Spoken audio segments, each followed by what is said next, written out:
वह मन ही मन गुस्साया था। बचपन से बैर ठान रखा शिशुपाल ने श्री गोविंदा से, हरि से विरोध न हितकारी, यह कौन कहे मतिमंदा से। इसी शिशुपाल पर के प्रसंग को श्री सतीश सृजन जी ने एक कविता के रूप में लिखा है, जो मैं आपके साथ आज साझा करने जा रही हूँ। वे कहते हैं, करके अधीन सारे राजा नृप चक्रवर्ती बन जाता है, आयोजन करता महायज्ञ जो राजसूय कहलाता है। ये बड़ी युधिष्ठिर की इच्छा राजसूय यज्ञ करवाने की, मंशा प्रचंड थी राजा में, सम्राट अजय कहानी की। राजा ने ऋषि मुनियों द्वारा आयोजन भव्य कराया था, नाते रिश्ते सारे राजा सबको न्योता भिजवाया था। बन जाए कितना बड़ नरेश, बिन माधव कोई वजूद नहीं, सारे विधान फलहीन सदा, यदि मधुसूदन मौजूद नहीं। यही सोच युधिष्ठिर ने भेजा पहला न्योता गिरधारी को, अनुनय करके बुलवाया था, बैठाया पास मुरारी को। सब राजे आए सज धज कर, शिशुपाल को भी बुलवाया था। श्री कृष्ण का यूं सम्मान देख वह मन ही मन गुस्साया था। बचपन से बैर ठान रखा शिशुपाल ने श्री गोविंदा से, हरि से विरोध न हितकारी, यह कौन कहे मतिमंदा से। थी रीत यज्ञ की अलबेली, आरंभ वहां से होना था। पहली पूजा पूरे मन से सर्वोच्च देव को देना था। है कौन भला सर्वोच्च यहाँ, है कौन भला सर्वोच्च यहाँ, जिसे पहली पूजा दी जाए। सहदेव कृष्ण का नाम लिया, सारे के सारे हर्षाए। अनुमोदन भीष्म पितामह कर प्रस्ताव सहज स्वीकार किया, सारे सहमत थे पर मन में शिशुपाल ने है प्रतिकार किया। एक शब्द न बोला निज मुख से, लेकिन अंदर जलभुन बैठा, सबका मुखमंडल हर्षित था, शिशुपाल दिखा ऐठा ऐठा।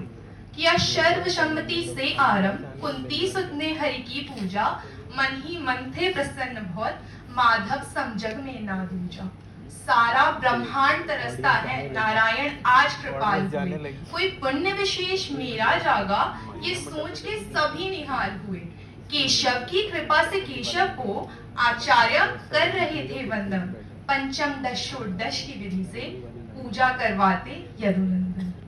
सत्कार कृष्ण का सह न सका, सत्कार कृष्ण का सह न सका, शिशुपाल क्रोध भर के बोला, तुम सब लोगों की मति मारी, ईदर को ना हर समतौला। बोला, सहदेव तू बच्चा है, सर्वोच्च की नहीं तुझे पहचान, तूने अयोग्य को योग्य कहा, नहीं होगा पूरा अनुष्ठान। सब मिलकर पुनः विचार करो, खोजो कोई नर सम्मानी। महाराज युधिष्ठिर समझाओ, सहदेव बात ये बचकानी। अचरज है भीष्म पितामह पर, अचरज है भीष्म पितामह पर, जिसने अनुमोदन कर डाला। इस सभा में ना कोई और दिखा, सर्वोच्च दिखा बस ये ग्वाला। गंगा सुत तू हो गया वृद्ध, गंगा सुत तू हो गया वृद्ध, तन मन दोनों में जान नहीं, तेरा अनुमोदन दिखलाता, तुझे खरे खोटे का भान नहीं। मुझे लगा भीष्म है ज्ञानवान, लेकिन यह तो अज्ञानी है।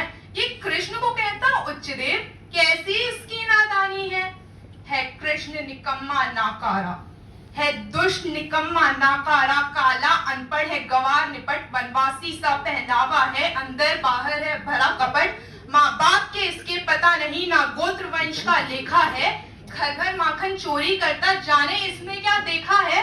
कितने सारे निर्दोषों को चोरी से छल से मारा है, सर्वोच्च इसे कभी ना माने, ये छलिया है हत्यारा है।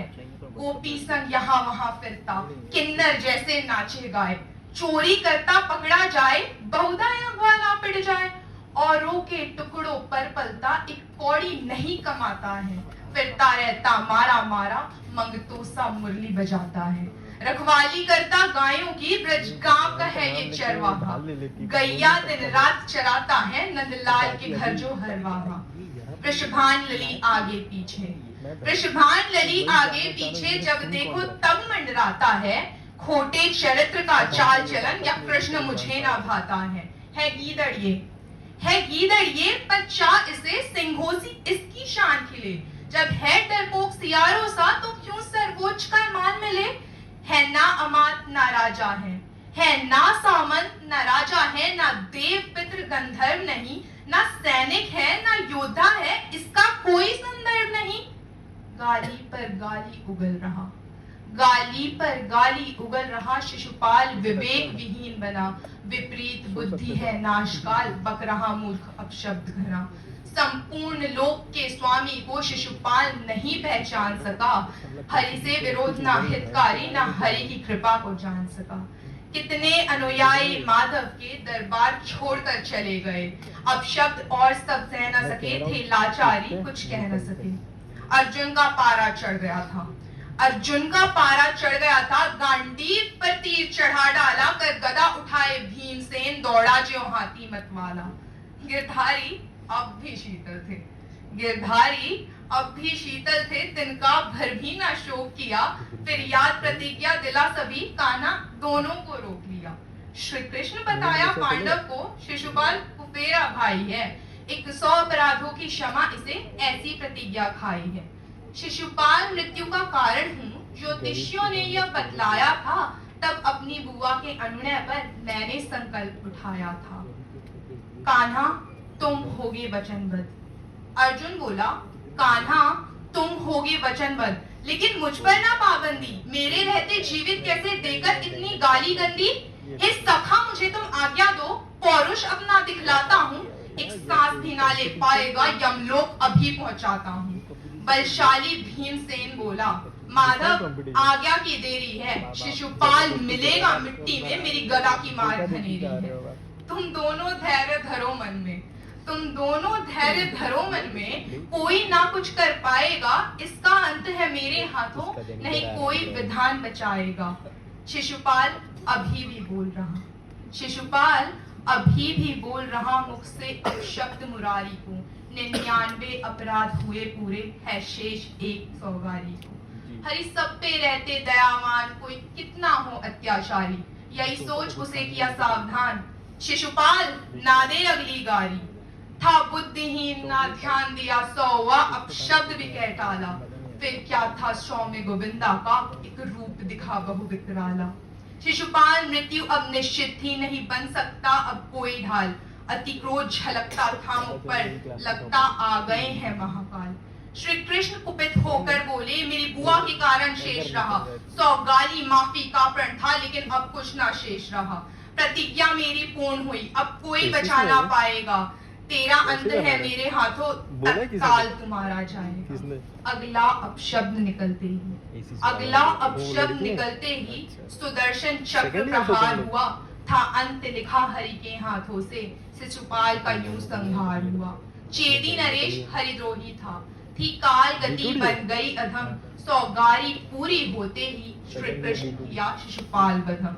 हरि को शिशुपाल न जान सका, दुर्भाग्य से अरिसम किया काम।